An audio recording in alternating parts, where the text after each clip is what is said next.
Hello and welcome back to the Leinster Listen. I'm your host Mick Lennon, and this is episode 51, the review of Leinster versus Bordeaux in the Investec Champions Cup final.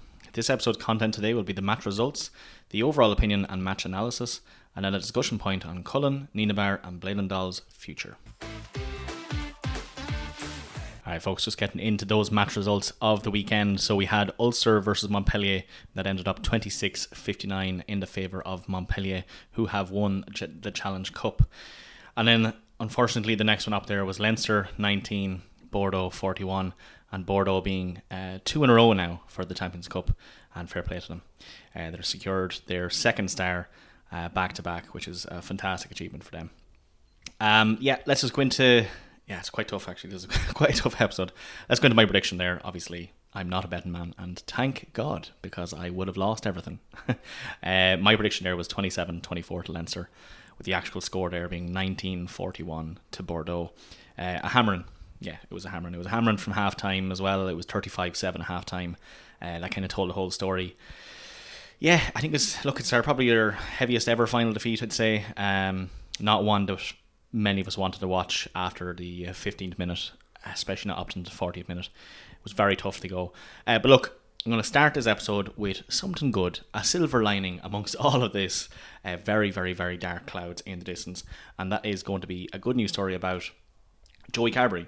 Joey Carbery is now returning to Leinster. That is not confirmed, but it's confirmed according to Leo and Joey himself. So Leo actually let it slip in a post-match interview there, kind of Freudian slip, I suppose. I don't think he actually meant to say it. And then when he was kind of asked to clarify it, he was like, well, it's not confirmed, but it's confirmed.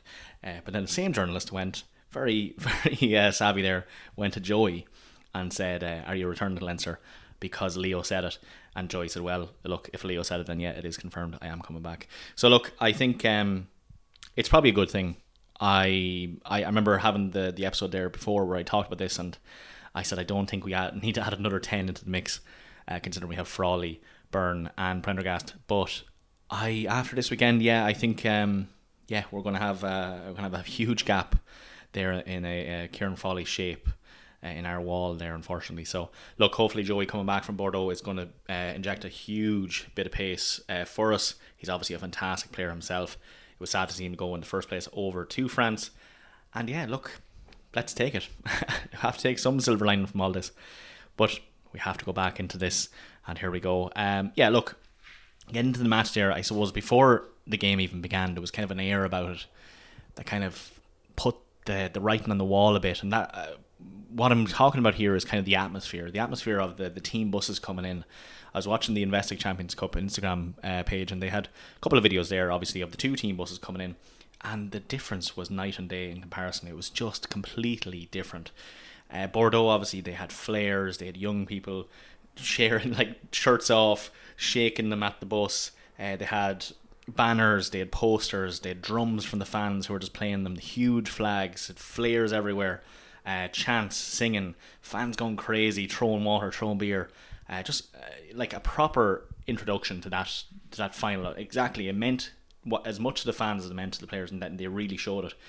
And then I kind of panned over to the Leinster video, and it was just a very relaxed tone. A couple of flags there brought over by the OLSC. Obviously, I commend their work for that. Obviously, they do fantastic work, but there was no own flags. There was no cool flags being brought. No banners made. You just heard the chant Leinster, Leinster, Leinster kind of going on there. Leo the Lion obviously doing his bit, but all in all it was very mute, very conservative, and it kind of set the tone. I think it kind of set the tone of the pre-match. If the fans weren't really there, the players weren't really going to be there, and it was a bad omen, and obviously it came true, so not fantastic. Then of course what we're all waiting for is the match here. Bordeaux were just simply class. They were just a class above us. We had no answer for their pace, we had no answer for their skill, this relentless energy in that heat as well. Obviously that didn't help us. They might be a little bit more used to that, but I don't think that's an excuse either. We should have been out there training. If that was, it's a European Champions Cup, you go and you take everything out and you go across to somewhere else and you train in the heat and stuff. So I don't think that's really an excuse either. Tommy Bryan scored that opener. I could see the star on the jerseys already. The clinicism from that try was so fantastic. The work rate, the build up to it, Finished absolutely beautifully there by Harry Byrne. A very hard angle. I just thought, this is it, lads. We have it. We have them by the neck. We're after scoring this opener inside the first 10 minutes. We're looking strong. And then that was quickly, obviously, taken personally by Bordeaux, because the next 30 minutes just made a holy show of us. I think at the very end there, that intercept try from Mofana from a very light Harry Byrne pass just really set the defining moment for that game. Very cruel, but very fitting in how that first half went, and it really set up the next half coming through as well. And look, it breaks my heart. It breaks my heart to see such a bad performance. Obviously, I probably go through all these episodes trying to have these, positive outcomes, silver linings. And yeah, I mean, the individual performance of a lot of players there was fantastic. There was very few, you can't go and say the players did a bad job. I think the team as a whole just did not perform together. You had the likes of Big Joe there. He put everything on the line. Honestly, that man, coming off that pitch there to be subbed off, he didn't have an ounce left in him. Kieran Frawley coming off the bench there was just an injection of pace. It was fantastic, but nothing really seemed to help us. It just seemed like the cohesion wasn't there. The game plan had obviously just fallen apart. It wasn't cutting through, and it's so sad to see. I just had such a hype going. We're obviously all feeling this. I'll probably get brigaded by a lot of Bordeaux fans on this episode, and look, I'm not even going to say that there's anything wrong there with that. Bordeaux deserved it. They were just fantastic, and I'm not even going to try and bring in what I've seen online is this referee and TMO spin on it. They didn't do anything. They did not change the flow of the game. Bordeaux, in every single aspect of that game, championed it.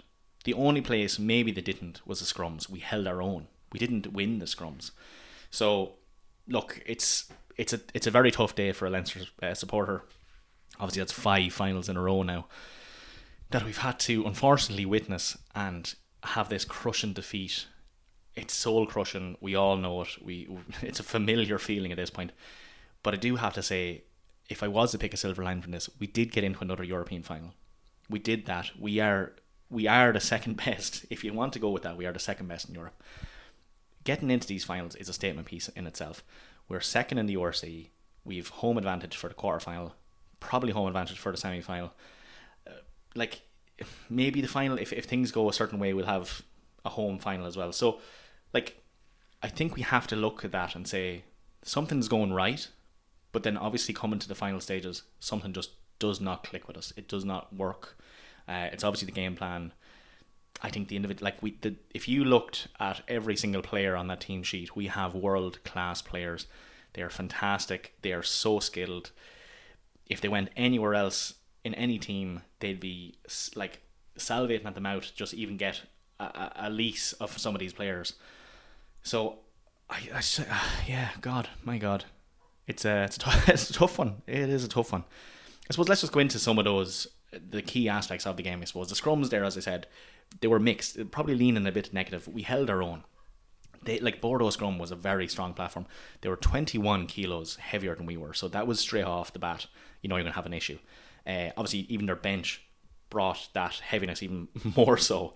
But Clarkson was replaced early. Obviously, that was indicative of what was going on. Furlong coming on there was a huge boost for us as well. We didn't get pinged for any penalties in those scrums, really. We held our own. Even our own scrums were very dominant as well. So if we had to look at something that worked very well, it was the scrums. However, the flows after the scrums just did not work. We did not utilise them as much as we should have. The game plan we had was just throw it to the next person beside you and he'll do a run and hope that someone doesn't jackal him very quickly. And that's not what you want to see. Lineouts there as well, they were very inconsistent. I think that was probably one of our pain points. Conan knocked one on there in the second half. A lot of sloppiness gave Bordeaux huge field position. Their line-out maul was absolutely fantastic as well, so we did not want them into their set piece because it was so composed under pressure. It was so clinical. On top of that then, our defence was very, very poor. It was particularly poor in the first half. I think in the last quarter, obviously, we had a fantastic game, but the job was done at that point. But Bordeaux absolutely minced through our rush defence repeatedly. It exposed our line speed ridiculously. They had this clever ball, little chip and chases, the flying out to the corners. drilling back into the middle to cause us to open those gaps, and they absolutely took advantage of it. That's what they did. You seen it against Toulouse, you seen it against Bath. We just didn't learn from that. So I don't know what was going on in the coaching box for all the training sessions coming up to this. We should have been better at that, and I think that's where we really fell. That defence was just not working.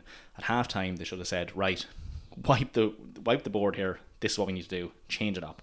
And we just came out and did the same thing. We come out and did the same thing expecting something to change, and didn't. So unfortunately that was just awful for us. Bielle-Biarrey and Penaud, like I said it in the preview episode, those two are just, they're scary. They're scary when they're working together. They cause havoc, and we had no answer for it, unfortunately. So the back line there, just, it didn't work for us. The attack, as I said, yeah, very bright in patches. Very bright in the first 10 and the last 10. If we could take those two sections of that match and duplicate it, we would have won the game. In the last 10 minutes, we had this crash play that was working so well, bursting through the same channel we were doing with the rucks. The ruck speed was fantastically fast. In the first 10 minutes, we did the very same thing. That's why Tommy Bryan got that try. We were able to bring them into the centre with the crash play, really push through the centre. We're making 1-2 metres every time. That's enough. You're going to bring in the defence by doing that. Make them spread out. And then we got it out of Tommy Bryan. He scored that first try. We did the very same thing later on for Ringrose's try and Big Joe McCarthy's try as well. So, like, why didn't we should just kept that? We could, like, that flow was so good, and we just didn't do it. So it's so painful. It's so painful because we had it in our hands. It was so close. If we just kept that going, that brilliant first 10 minutes attack. But look, anyway, the job was done at that point. At halftime, 35-7. It was, never mind an uphill battle. It was Everest at that point. Considering the heat, our players are very tired at that point.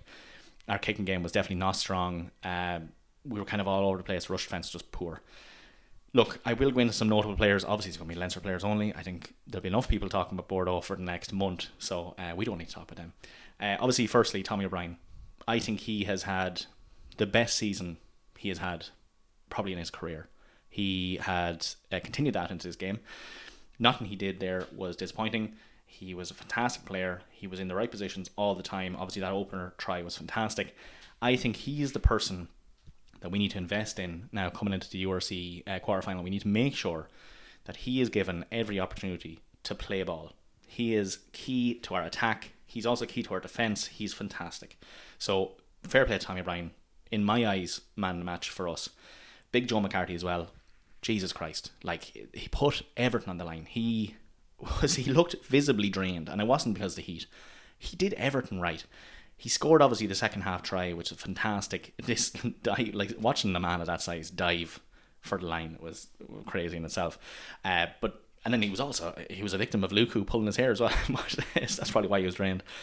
Also something poetic about a bald man getting a yellow card for pulling the mullet of a man nearly twice his size. But anyway, look, Joe McCarthy, fantastic. If you're listening to this, I hope you are. That'd be class. But you are a fantastic player. Please don't ever leave Leinster. You are the key to our attack most of the time. Fantastic. I can't go without commending Kieran Frawley as well. I probably said it already up until this point, but when he came on in the 45th minute, and look, Harry Byrne had a bit of a mare of a time. I think we're under pressure now for our 10s, considering Frawley's gone. He came on, and the injection of pace that he brought was absolutely ridiculous. And I have to say, it's times like this now where you have to sit down and wonder why we never invested in him. I remember watching us play against Toulouse, and he was given the opportunity. I know Sexton obviously was playing at that point, but he was given the opportunity there where he went to kick a drop goal and missed it by inches. I mean, if that would have been the defining moment for him, but it showed that he was able to do it. He had ice in his veins. He was very good, 10. And then since then, it was just like Leo said, no, I'm actually sick of you. So you're going to sit on the bench, and sometimes not even sit on the bench. You're going to be on the reserves for when we go to South Africa or when we go somewhere, or when the Six Nations happens. You're just going to be there. So I don't know why we never invested in him. And mark my words, he's going to go to Connacht. He's going to absolutely shine. Connacht are in the Champions Cup now next year after qualifying in the 8 of the URC. And he is going to shine in that. He's going to shine in the Champions Cup in the round stages, because he is going to be a contender for Ireland's fly half World Cup position. I'm telling you now, he is fantastic, and I have no idea why Leo let him go. That's more of a defeat for me than the European Champions Cup. I think if we had invested in him and not focused on Sam Prendergast, who was way too young for his position, not focused on Harry Byrne, who has been very inconsistent all the time when Ross and Johnny Sexton was there, we just would have been in a better position. He is a dominant 15 in a fly half shirt. That's what I would describe as Kieran Frawley. He's strong. He knows the plays. He can tackle first off. That's obviously a good thing, and he really showed it in that 40 minutes or so that he played in that game. He really shone. He was actually the key to us getting those 2 tries in the second half. So look, very sad again that he's leaving. I hope that they invest in him now into the URC quarterfinal and just play him as 10 now for the remainder matches that we're in. So I suppose enough said about that. Last but not least, Eric Killen-Norris, he actually had most carries in that game, and he had most tackles as well. So yeah, difficult day for him, obviously being the skipper. Imagine people come out online, obviously keyboard warriors, and were giving out that he didn't say thanks to the fans after losing that game. I think he had more in his mind, to be very sad of what has happened, probably embarrassed. So I wouldn't take him of one thing he didn't say. He just played 80-ish minutes in absolutely bristling heat. Yeah, look, just leave him alone, man. Jesus Christ, he did a good job. Like, he's a good captain. He asked the right questions. Carl seen him as very respectable throughout the whole game. So a good skipper for us. And unfortunately, just the day was not in it. The game plan failed us. So yeah, unfortunately for that. Moving over there to the referee, Carl Dixon. Yeah, look, he refereed the game decently. I'm not going to come out here and say that he was a reason we lost. That would be absolutely mental. Do I wish he focused more on like Bordeaux's offsides and our rucks that they were contesting? Sure. Yeah, 100%. Obviously, that, like all games, you'd want that. Do I think he altered the game in Bordeaux's favour? Absolutely not. Absolutely, and I will not stand for that. There was no French broadcaster here to help them. Carl did his job. The TMO did his job. You can't complain about the TMO focusing on something that they're supposed to focus in on. So overall, I think the refereeing in that game was exactly as it should have been. It was impactful to the point of which it was supposed to be impactful. Bordeaux got 2 yellow cards. We can't say that they weren't refereed enough, and we didn't capitalize on the 2 yellow cards. One of them being Maxime Luku. That 10 minutes was crucial for us to put 2 tries in, get the game back in. We didn't. So that's what you get, unfortunately. Look, in a line, I don't want to come across like I normally try to keep these positive spins. So look, we came second. It doesn't cut it for a lot of us. I understand that. Many fans are calling for heads to roll. But at the end of the day, Bordeaux were just fantastic. They were so good. They were so hot. They were way too good to handle.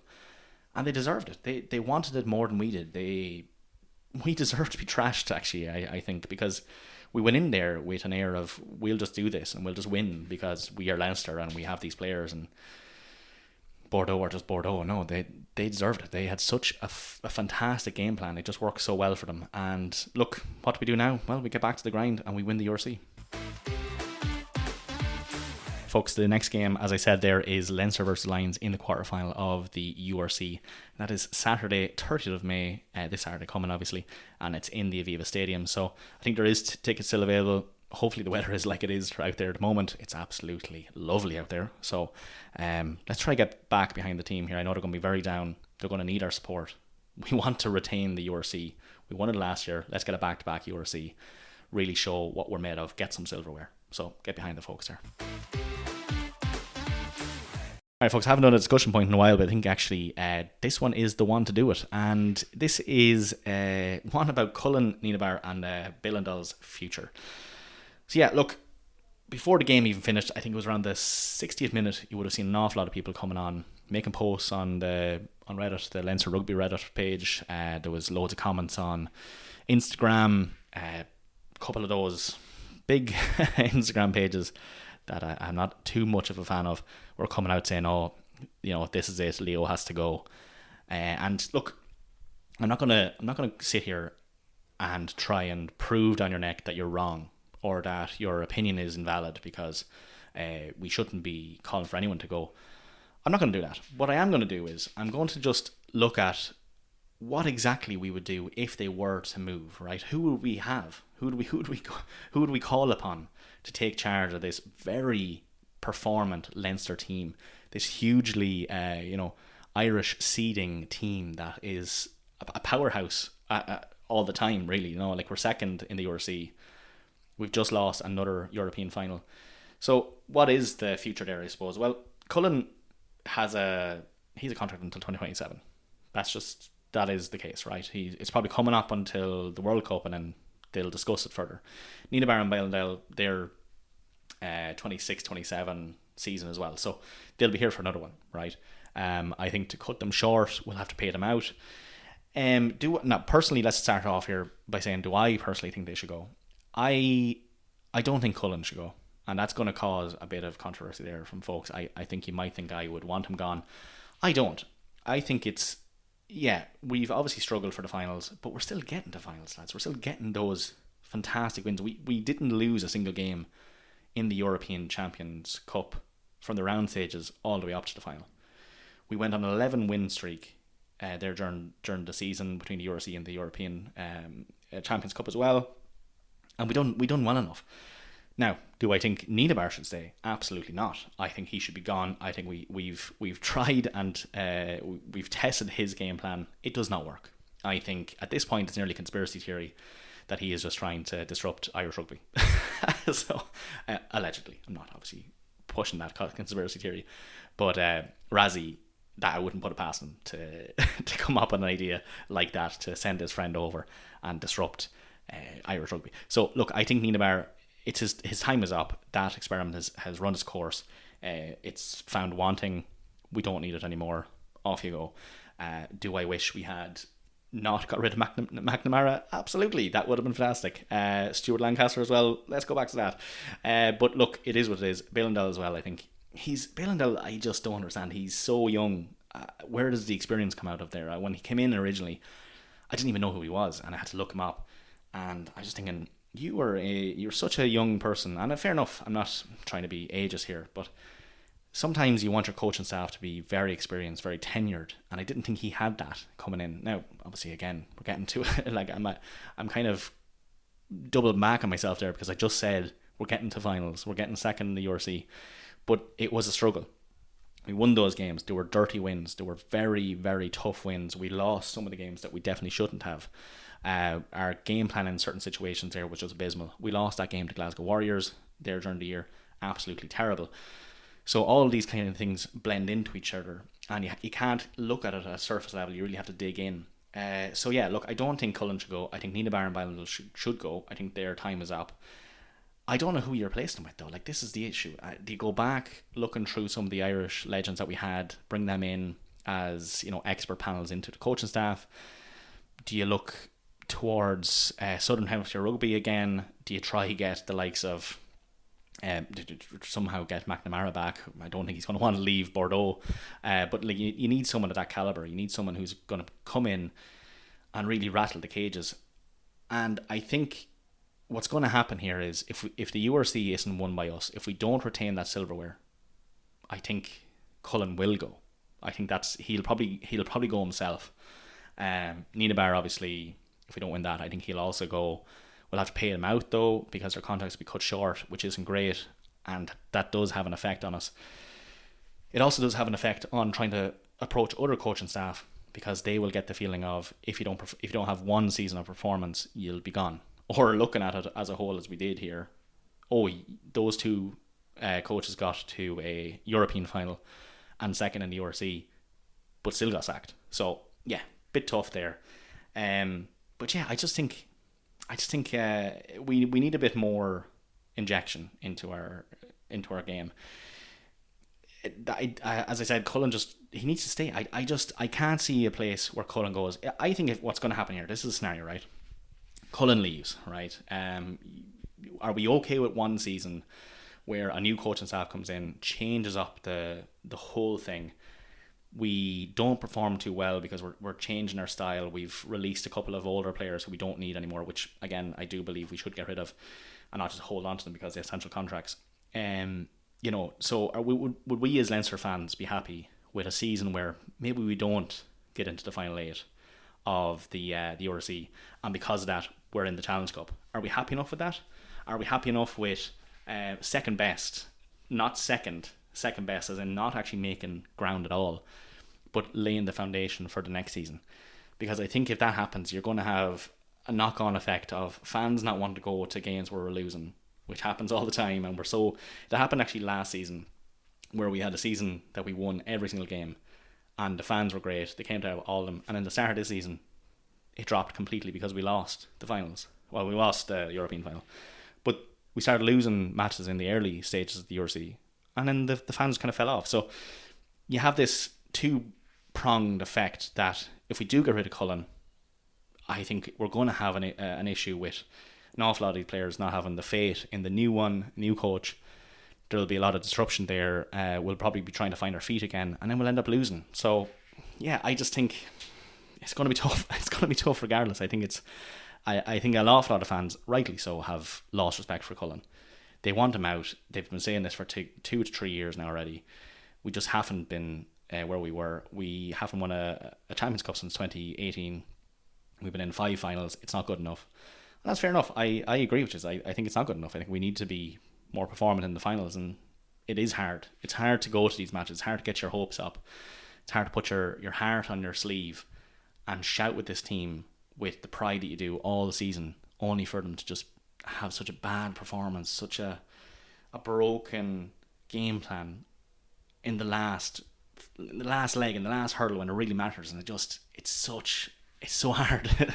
I'm going to sound so ridiculous, but it's sometimes so hard to be a Leinster fan because of those moments. And you're someone from Munster or Ulster obviously going to give out being like, oh, you are complaining about getting into these finals. I'm not complaining about getting into the finals. I'm just complaining that sometimes in the heat of those moments, there's only so many times you can go to a semi-final or a final and lose to like some silly mistake or some useless game plan, and then have to just pick yourself up and come back and support the team again. So look, this is why I'm saying I think give Cullen one more year. Give him one more year. He has one more year anyway. He's done us proud a number of times already. We can't really fault him in the expertise that he's brought to Leinster. So maybe let's just have one more year, and then regardless of what happens, he's going anyway. So we're going to be in for a bit of a shock, I'd say, in 2028. Obviously, the World Cup is going to have come round at that point as well. I think it's going to be very disruptive to the Leinster team. We're probably going to see a lot of injuries coming. We're probably going to have the Lions as well in between. So let's just see what happens. Let's not call for his head yet. Let's give him the space. I think if he wins the URC, that'll be enough to set us back a bit, set us back into our seats, have something to celebrate, retain the silverware, show every team in Europe and South Africa what we mean, and we mean business. So yeah, folks, look, it's sometimes it's hard being a fan draped in blue, but we love it anyway. And yeah, let's go again now. Let's get the URC. Commiserations to the team, commiserations to everyone watching it. It was a hard watch, but look, that's who we are. Alright folks, that is her. Look, again, if you haven't already, do please follow us on social media. Coming into the very last stages of our season, obviously the episodes will change slightly. We're not going to have match results there as well, or match previews or reviews. We will be covering obviously the women's interprovincial games in August, which will be a fantastic one. We'll also cover the Irish Autumn Nation Series as well. It's going to be fantastic as well. But nicely enough, a sneak preview of what's coming up. I'm going to be actually going around, hopefully, to approach some of the clubs in Leinster for a deep dive on them, and to kind of let them showcase who they are, what they mean in the grand scheme of things, and give them a little bit of an interview. So we'll see how that goes. But anyway, hope to see you all at the game on Saturday. Let's get behind the folks. They're going to need it. Get behind those men in blue. And as always, thanks for listening.